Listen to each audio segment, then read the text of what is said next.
Welcome to Asian Vision Dialogue. Meet me, Him Sutirot, the host of today's program.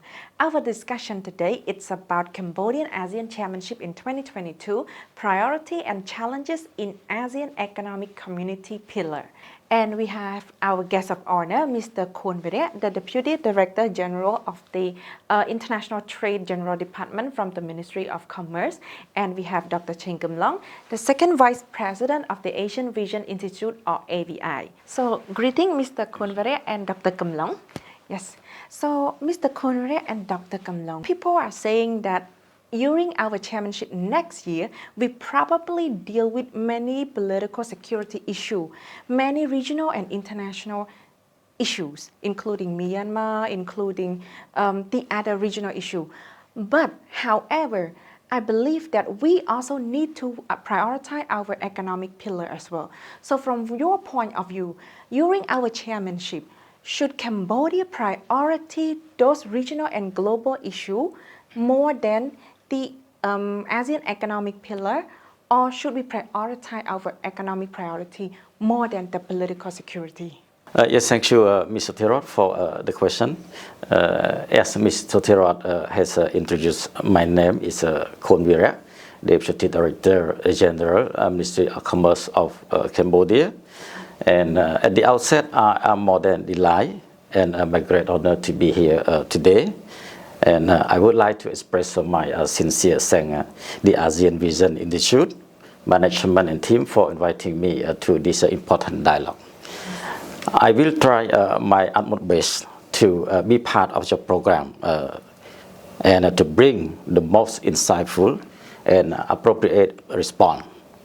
I indeed thank Mr. Rod for raising this very important question on do I find it encouraging discussing more about political securities or economic development in 2022 agenda.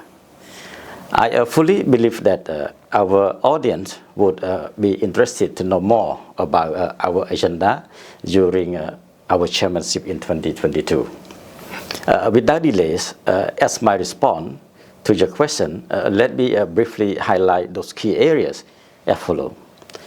As we are aware, and although ASEAN economy is gradually bouncing back, the recovery remains violated as the COVID-19 virus has constantly transformed or mutated into a new variant. Therefore, enhancing the competitiveness and resilience of ASEAN economy, especially post-pandemic socio-economic recovery, will be one of our top priority when chairing ASEAN in 2022. Cambodia will accelerate the implementation of existing consolidated action plan and activity such as the ASEAN Comprehensive Recovery Framework, so-called ACOF, the ASEAN Investment Facilitation Framework, the ASEAN Framework on Circular Economy, as well as the Banda Seri Bega 1 Roadmap.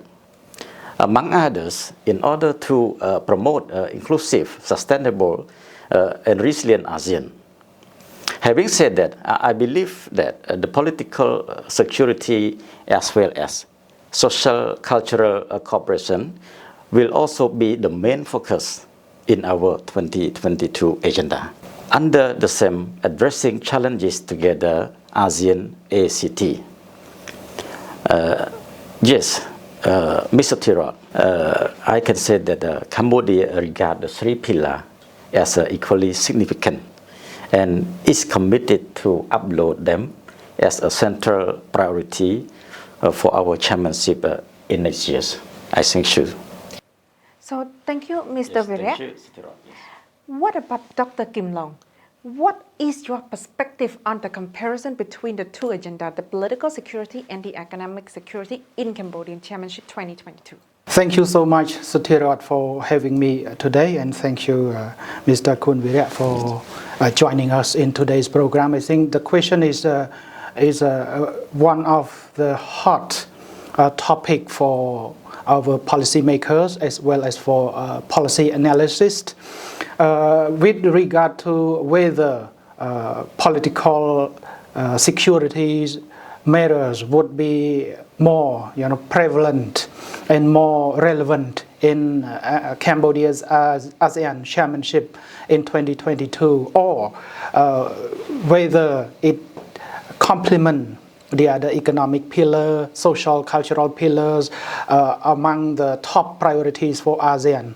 I think we have to take into account the fact that political securities and economic securities are interrelated and interdependent. Both are equally important in their own ways. And Cambodia's ASEAN Chairmanship 2022 would look into some of the topics that Mr. Khun Virak have just mentioned, including the ASEAN Economic Community, the blueprint, and as well as the comprehensive recovery framework that ASEAN set out last year.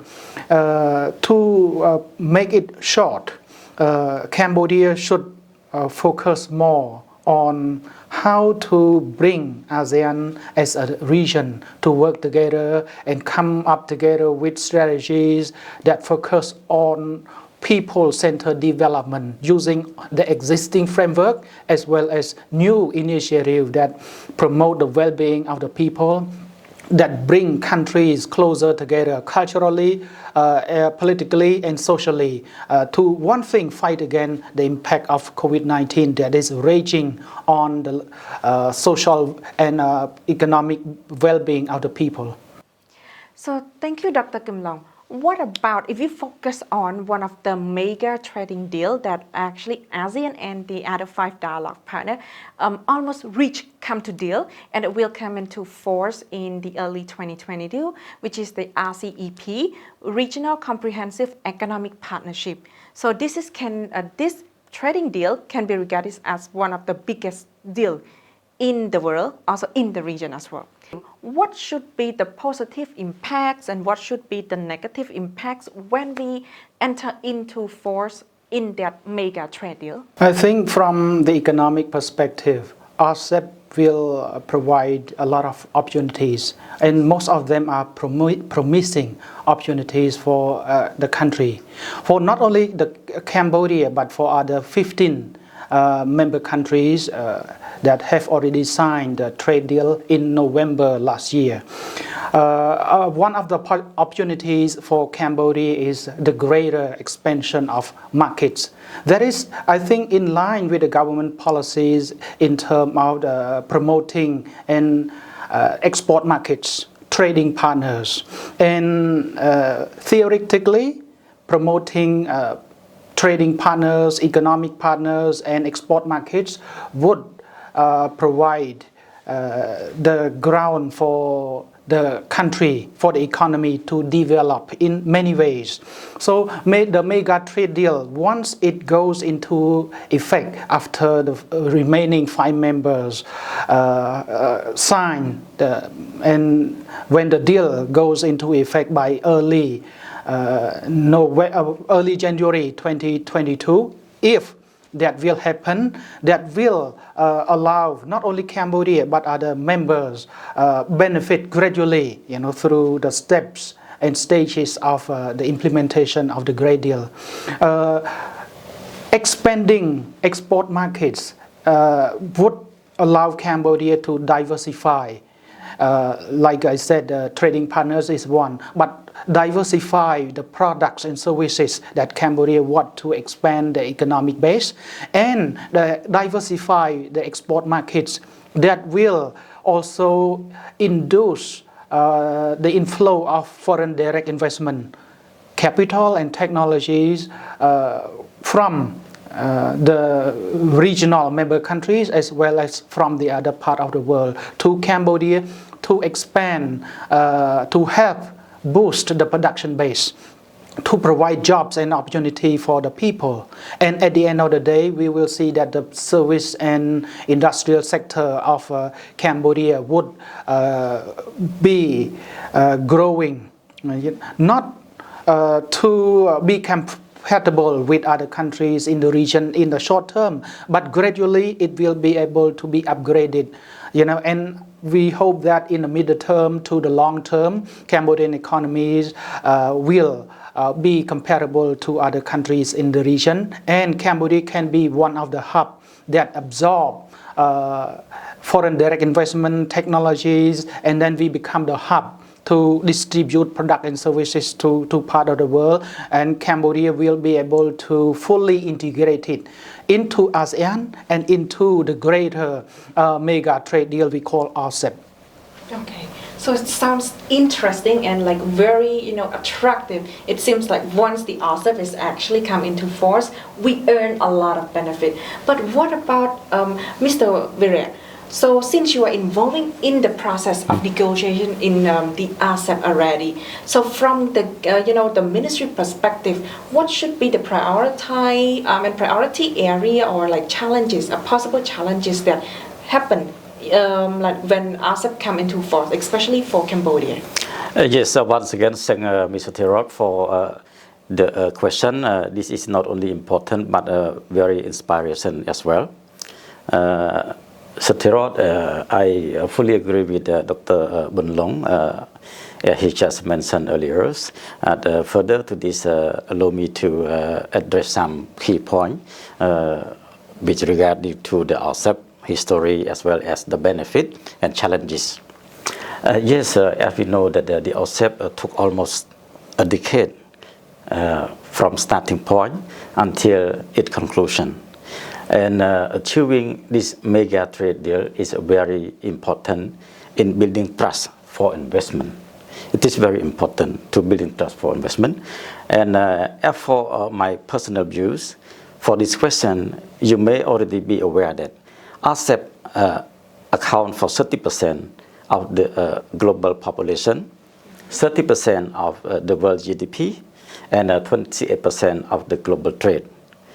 Based on the research in Institute of ASEAN and East Asia, so-called areas, it's shown that after the conclusion of the RCEP agreement, per annum, Cambodia is expected to increase 2% on top of the current GDP, 7.3% and 23.4% in export and investment respectively.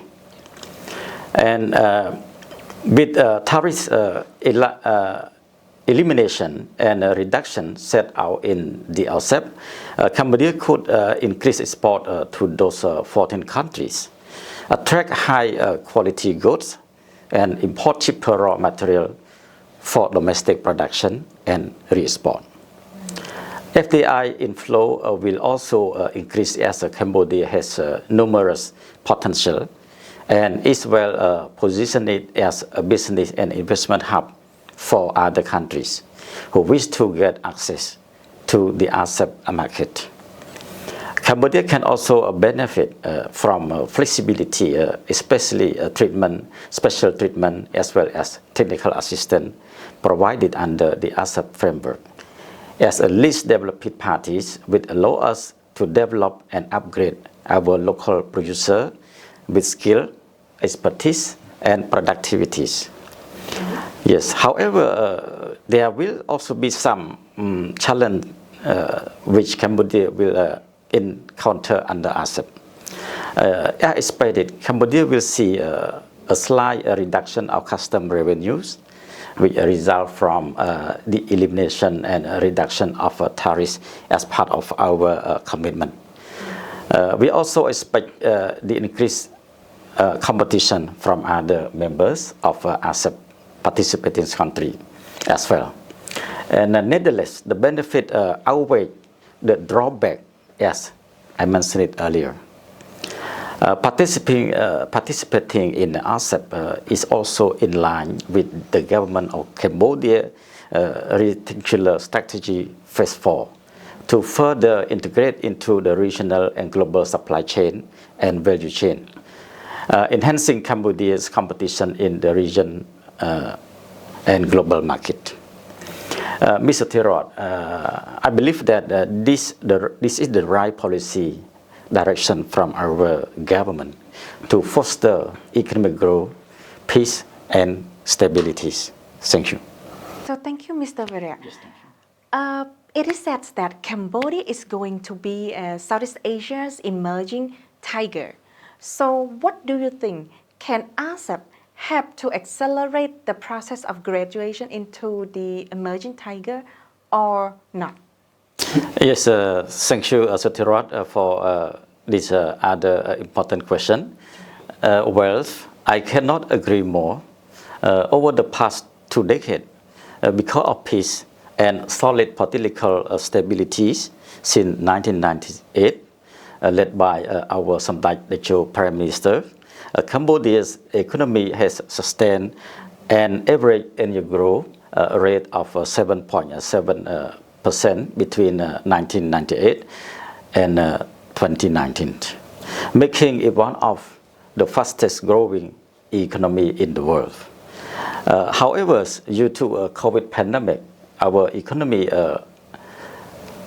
contracted by 3.1% in 2020 and in focus to grow to 5.5% in 2022, according to AD3 outlook. The government has been developing and adopting a national policy roadmap aimed at upgrading industry from low-cost labor incentive manufacturing to production with higher value added and set out in our industrial development policy 2015-2025. Yes, the policy coupled with a stronger regulation and enforcement has enabled Cambodia to extend and modernize small and medium-sized enterprise and provided ease for doing business. Likewise, the government has also been diversifying market to boost our export and attract FDI. On top of the FDI in ASEAN dialogue partners, Cambodia is now a member of RCEP trade agreement. Cambodia has also signed bilateral FTA with China and South Korea recently, has been negotiating with other potential trading partners as well. With our strategic location, young and dynamic workforce, special and different treatment, quick market access, competitive wage trade, as well as favorable investment law, Cambodia is well positioned as a potential hub for business and investment and is on track to become an upper middle income country by 2030 and high income countries by 2050.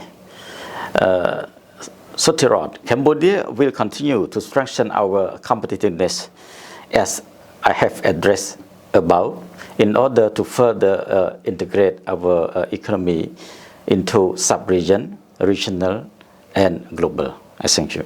So thank you, Mr. Virak. What about Dr. Kimlong? What is your perspective on this question? Well, if we look at the growth statistics as presented by Mr. Khun Virak, we have seen that economic growth in Cambodia has been quite transformative over the past 2 decades, and that has built a foundation for the expansion of our economic growth base, together with the emerging trading partners and economic cooperation initiative the Cambodian government is trying to reach. Along the way, we would like to see a strong, resilient tiger, not just a tiger that would vanish in a decade or two, but we want Cambodia to be a very important, active and dynamic economy in the region. One thing is the hub for the region, the hub for the Asia Pacific or the world as a whole. Taking from that vision, there are a couple of things that we need to build on and to promote in order for Cambodia to be the strong and resilient tiger. For one thing is the young dynamic workforce, and we want the Cambodian young dynamic workforce to be more dynamic, by taking on these we call demographic dividend to promoting and upgrading their productive skills. So productive skills are very important.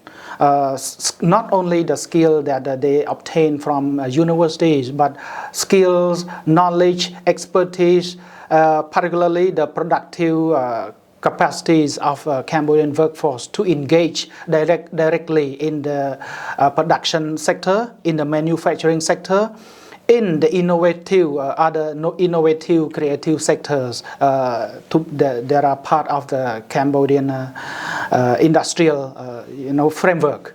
So the third is the promotion of investment by the domestic investors and also the investment from outside in productive sector as well, not only to invest in that we call it non-productive sectors like speculation. Speculation could be good in the beginning, but it will not serve the interest of Cambodia to be a strong and resilient tiger. But I think coming back to the third point that I wish to see is that Cambodia integrate itself more dynamically and progressively in the region, connecting the logistic and transport networks with members in the Mekong countries, with other countries in ASEAN. And the second connectivity is the digital connectivity. So if for the beginning and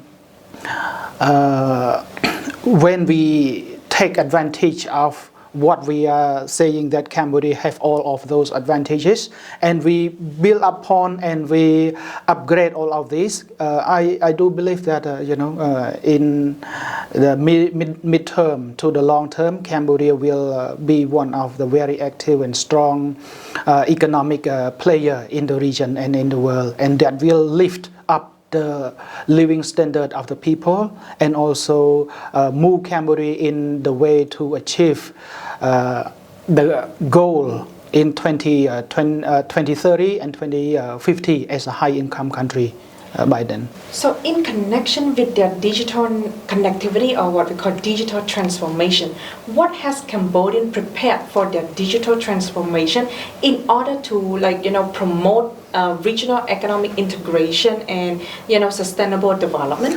A number of Cambodian ministries have been very active in promoting Cambodian digital economy to be supported by the growing digitalizations within the ministry itself. We call digital government, and also the promotion of digital society. Take for example, Ministry of Economy and Finance have just adopted a policy framework on digital Cambodia with the vision of promoting and integrating Cambodia into the region, connecting Cambodia to other economic hubs like the EU, for instance. The Ministry of Economy and Finance is also promoting the young entrepreneurship, and also we see the digital ecosystem through the implementation of the digital startup centers. And just a couple of days ago, we have seen that the ministry just launched the digital startup. Right. Yeah, that part of the policies to promote digital transformation in Cambodia. Looking back at the digital society and digital government, Ministry of Posts and Telecommunications have also been moving forward very fast with regard to their own policy and frameworks. So this and the other ministry, for example, Ministry of Commerce itself have been working on the online business registration, improving the policy regulations and also the implementation of all of those to be in line with the entire government policy to promote the digital economy. I think one more thing that the Cambodian government has been promoting and supporting is the digital workforce. We have seen that Cambodian government has allowed or encouraged the development of a co-working space and also the the startup communities inside the countries, and also the promotion of the innovations and development of digital applications within the country and also with other countries in the region. And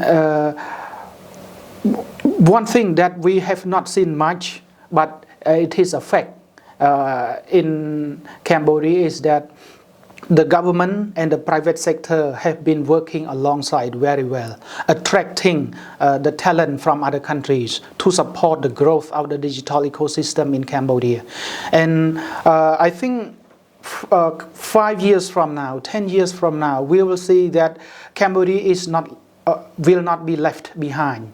But Cambodia will be able to, go and walk alongside with other members, ASEAN member countries, integrate itself along the way, building that digital connectivity. And one more thing is to respond to the emerging needs of society and country, connected culturally, economically, and politically.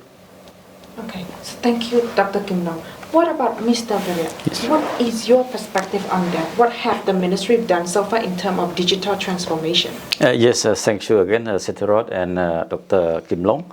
I would like to start that to prepare our countries for a digital economy, it is necessary to have legal framework to establish an enabling regulatory environment in order to support the private sectors to expand their digital services and build resiliency of the economies. So far, the royal government of Cambodia has worked with different stakeholders to set out a number of supporting policy and framework, including, among others, the Rectangular Strategy Phase 4 ICT Master Plan 2020, Telecom ICT Development Policy 2020, Law and Telecommunication and National Policy on Science and Technology and Innovation 2020 and 2030. Taking this moment, I would like to inform that, and also along with Dr. Kimlong mentioned it earlier, Ministry of Commerce, under the capable leadership of the Honorable Minister Pan Sosa, we have our e-commerce law. We adopt e-commerce strategy, and a number of public services has been improved using automation system, such as certification of origin issuance, business and trademark registration. We have also created CambodiaTrade.com as an e-market platform that allows business, and we have also created CambodiaTrade.com as an e-market platform that allows business and MSME to offer their goods and services effectively to broader customer. Second, we can see that there have been a great development of digital transformation in Cambodia, particularly on digital infrastructures, digital public platform, digital financial services, as well as digital business. Cambodia has continuously advanced digital transformation to transform into digital economy by adopting several initiatives, such as digital economy by adopting several initiatives. Yes, and Cambodia has continuously advanced digital infrastructures to transform into a digital economy by adopting several initiatives such as digital economy and society framework 2021-2035, online tech payment system, intellectual property filing system, digital platform, online payment system, skill development fund, entrepreneurship development fund, and digital startup center. Mr. Tirot, in my view, The digital transformation in Cambodia has been growing rapidly, especially in driving resiliency recovery from the impact of COVID-19. And I think we also need to accelerate our digital transformation by further leveraging our cooperation with other ASEAN members, state, ASEAN dialogue partners, and with private sectors. I thank you. So thank you, Mr. Virak. So I think this can be the end of our discussion. But before concluding our program today, would you like to have some wrap-up impression or remarks which can be delivered to our audience who are now watching us? From my point of view, Cambodia's ASEAN chairmanship in 2022 will provide Cambodia an opportunity to leverage our position as a chair and addressing the common issues and common concern that Cambodia and ASEAN member states have shared, one of which is the economic recovery, while at the same time protecting the human security in the region, and as well as try our best to promote our role as an effective and active chairman in 2022 by bringing tangible outcomes on a number of areas of common interest. The economic integration, in economic cooperation by member states is one, but moving from ASEAN economic community, from ASEAN economic integration to the regional comprehensive economic partnership is another way. And ASEAN should continue to be very active and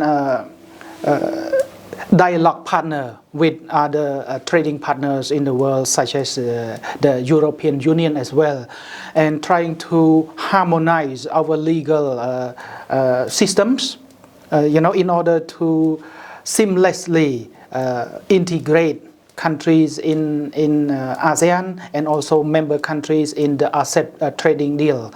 I think the second thing would be to work on existing frameworks to promote the development of physical connectivities. I think to promote trade, to integrate our countries in the region, it is a must that we have to have a very strong connectivity in terms of the physical infrastructure, physical transportation and logistic infrastructure that support the small and medium enterprises in Cambodia, to link that to the market in the region, to link small and medium enterprises in the Mekong country, in other ASEAN countries together, and until we are well connected and we can promote ASEAN as a region, as a strong trading partner with the outside world,